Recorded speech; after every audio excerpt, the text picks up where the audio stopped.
Capítulo 5. La llave gira en la cerradura, el cerrojo rechina en las anillas, chirrían los goznes y la puerta abre. Al abrirse, la estera que la luz ha extendido sobre los ladrillos. El alcaide entra, portador del cestillo de mimbre y seguido de un penado astroso. Buenos días. Buenos días.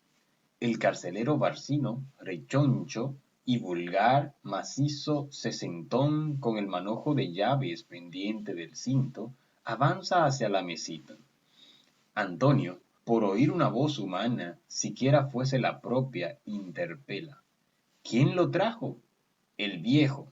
Se encamina a la mesa, evocando la figura de aquel negro viejo, con ansias de eunucos, belfos flácidos y húmedos, argollas de plata en las orejas, quebrada cintura, que caminaba a trancos, puesta en la cabeza la tabla de pan de gloria, que pregona por las calles al son de pan sobao, tostadito, pa tomar con té, pa beber café.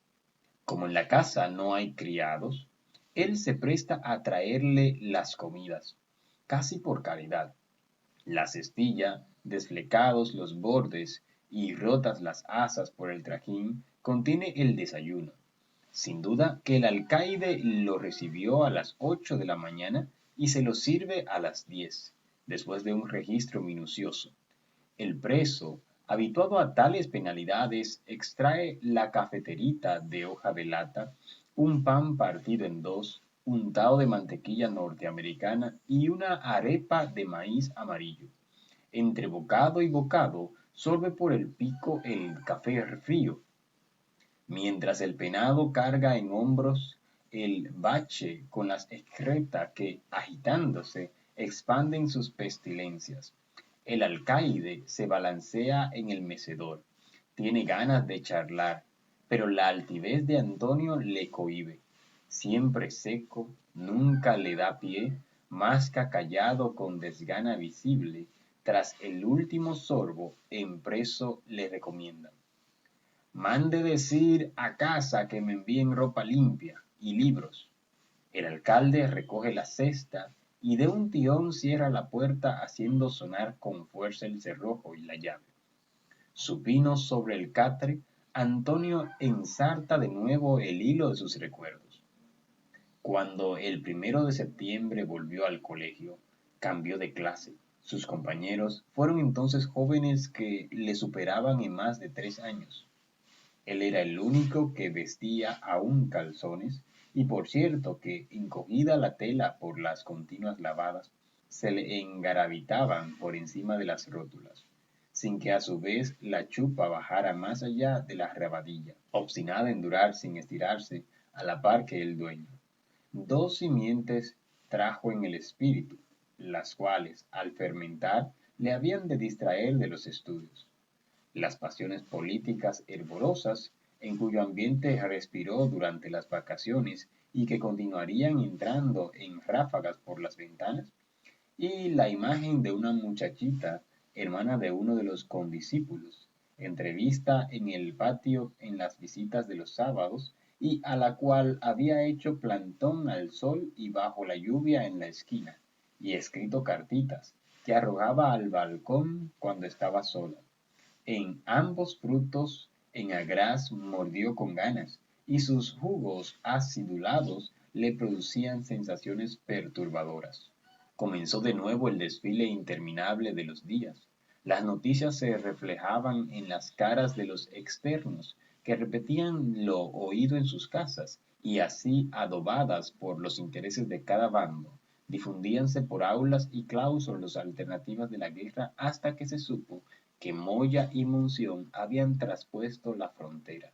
Lilis había triunfado y al entusiasmo en los mollistas sucedía el temor a las persecuciones y venganzas que con la altanería de los vencedores avivarían los odios. Antonio, a fin de ganarse las motas para los jalaos que compraba por un agujero practicado en un muro del patio, por donde se comunicaba con una casa del vecino callejón, y las golosinas que traían las dulceras, puso mesa de memorialista, escribiendo las cartas amatorias que los compañeros enviarían los domingos de salida con las criadas o lanzarían los audaces con su propia mano. Así se inició en las letras, y la tarifa que regía su industria marcaba sus admiraciones. En la de a tres por un real se refería a César y a la conquista de las Galias. En las de a medio a Napoleón. Un profesor encomió un borrador que le fue aprehendido en un libro de texto. Sus compañeros le distinguieron y, a su vez, se sintió superior a ellos, aumentándose sus simpatías por aquel de sus maestros que tenía en los tobillos la huella de los hierros y traía a las aulas el rumor de sus polémicas que escribía en la mesa desvencijada de la clase las cartas a la novia y la prosa inflamada y retallante de sus artículos sopló caldeados del ágora. A solas, Antonio ensayaba sus gestos, el porte viril de su testa, deseando imitarle en todo. Ningún elogio le placía tanto y su satisfacción rebosó el día en que le encargara repasar la lección. Parecióle recibir el mandato de comunicar a los demás la influencia que le dominaba. Sin embargo, era una simple lección de geografía en la cual las maderas tintoreas de Chile se mezclaban con aquellos nombres de ríos y montañas que las hazañas estupendas de conquistadores hispanos y libertadores americanos han hecho célebres. Cierto día, le pilló aceptando una dádiva, un medio para perdonar una falta. La pluma, que en tal momento lanceaba al tirano, cayó sobre el papel. La recia palmeta de roble se alzó indignada, adhiriéndose a la diestra pecadora. Ningún castigo le dolió tanto. Lloró con ira aquella debilidad que le rebajaba ante su modelo.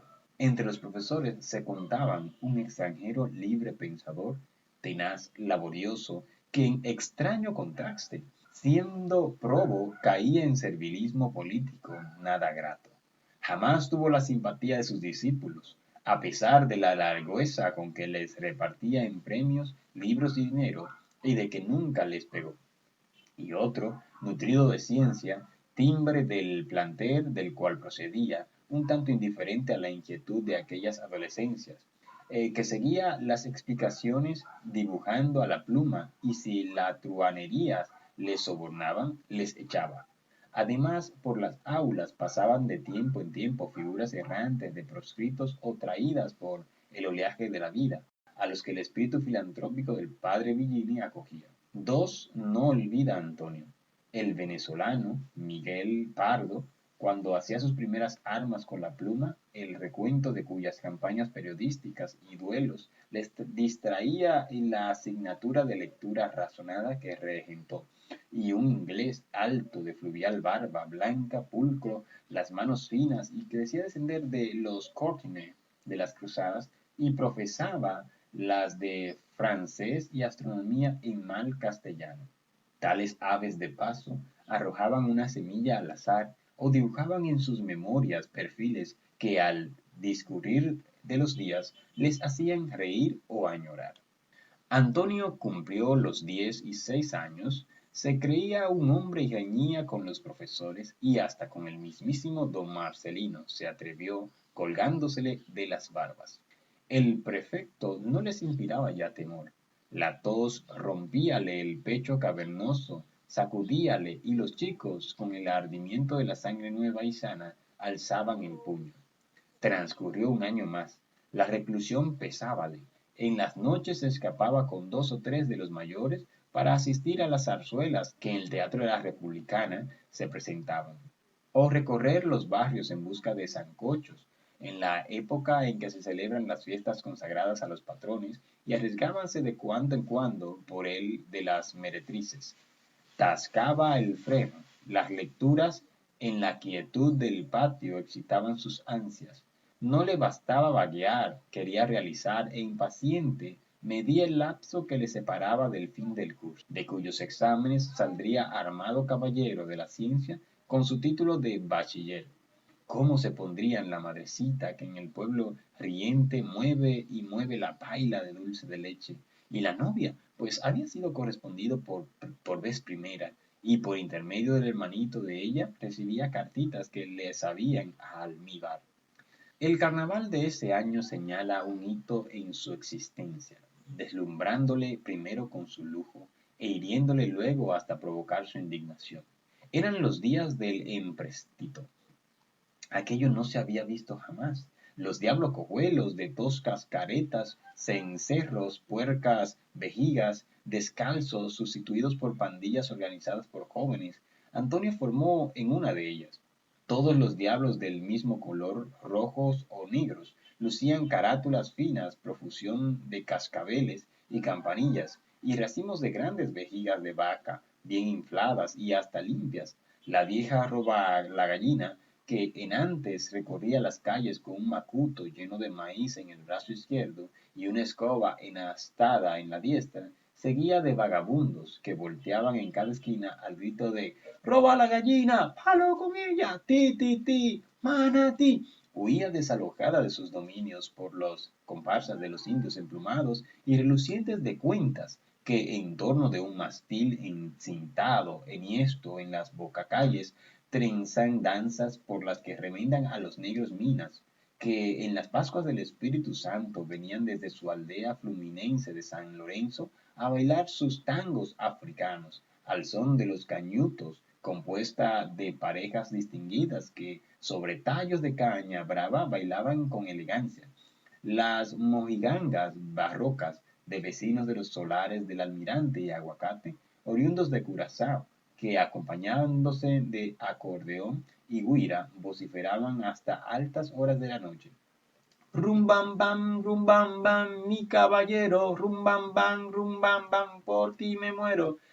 Callan corridas a la vista de las mascaradas que figura la Cámara de Diputados, tan perfectamente imitada que pocos hablan y hasta copian el físico de algún representante popular, o pasmadas por el espectáculo de un navío que navega sobre ruedas, y los grupos de dominós, payasos, frailes, monjas, murciélagos y parcas, que disfrazando la flor innata capitaleña de seda y raso, alegran y perfuman las calles en la prima noche y bailan en las casas donde hay piano.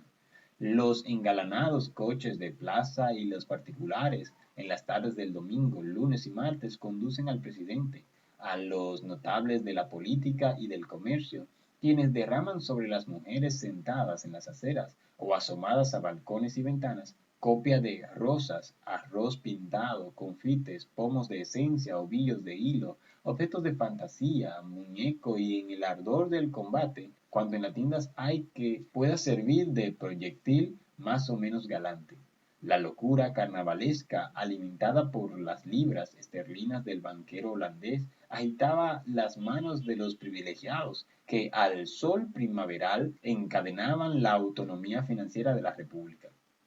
Antonio se sintió arrebatado por el torbellino, recibió y devolvió los objetos que esparcía la insensatez desde los coches, pero cuando el miércoles de ceniza puso la cruz en las frentes, apagando el júbilo de los cascabeles y el viento barrió los restos del arroyo, pensó con tristeza y vergüenza que su maestro, preso en la torre del homenaje, por haberse opuesto en la prensa del empréstito, le reprochaba su debilidad y con el mismo impulso que le empujara días atrás bajo la carreta bicorne, escribió un artículo corto, cotejando las teorías de los economistas sobre el empleo reproductivo de los empréstitos, con las escenas de carnestolendas y las flores y joyas con que los magnates, divididos en banderías adversas, obsequiaban a tiples y coristas en el teatro para terminar amenazando a aquellos con el anatema de los padres de la patria. Lo copió con su mejor letra, enviólo a El Eco de la Opinión y al siguiente domingo le deleitó la lectura de su prosa de estudiante, ceñida a las reglas de la retórica. Cómo había manejado los tropos y qué sonoridades tenía su nombre impreso. El lunes temprano, los sabuesos de la gobernación le husmearon, pero contra ellos prevalecieron las puertas de San Luis Gonzaga y la cólera del padre Villini. El tío Tomás, que conservaba su empleo en la aduana y de quien las malas lenguas echaban cuentas del sueldo con sus gastos y los ahorros convertidos en casas, vino a verle y le regañó, aconsejándole Muchacho, déjate del lirismo y sé prudente, que Lilis no olvida ni perdona. En julio se graduó, pero no le fue dable ir a abrazar a su madre. Debía permanecer en el asilo del colegio. Leyó con furia, sin orden ni método, incitado por los títulos o la fama de los autores, mezclando los juristas con Sue y Víctor Hugo, los economistas y los poetas, deleitábale los versos del mármol contra Rosa, los 12 Césares de Suetonio y los discursos de Castelar. De tales graneros extrajo algún provecho, ingestando mente y memoria de hechos y nombres históricos, frases rotundas y palabras sonoras y brillantes, que luego habían de vibrar en su prosa con redoble de atambor.